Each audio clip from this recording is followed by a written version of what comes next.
Atara'nın en ilginç yapılarından birisi Sekizgen Çeşme.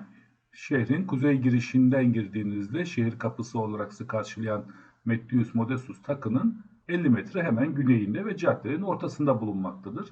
Çok küçük bir yapı, iç genişliği 7,5 metre kadar, dış genişliği de 10 metre. Sekizgen planlı olarak yapılmış. İçinde 5,5 metreküp su barındıracak bir havuzu bulunmakta. Temel seviyesine kadar inen yaklaşık 1,5 metre genişliğinde bir duvarla çevrelenmiş. Buranın bir oturma planı olduğu, çevresinde oturulacak yerler yapıldığı da anlaşılmıştır. Çevresinde buraya su getiren, çeşmeye su getiren ve çevredeki akan suları toplayan künkleri görmek özellikle sağ tarafta mümkün. Buranın milattan sonra 1. yüzyılda yapıldığı anlaşılmakta ve 4. yüzyıla kadar aktif olarak kullanıldığı, bundan sonra kullanımının bırakıldığı görülmektedir. Oldukça ilginç bir yapı.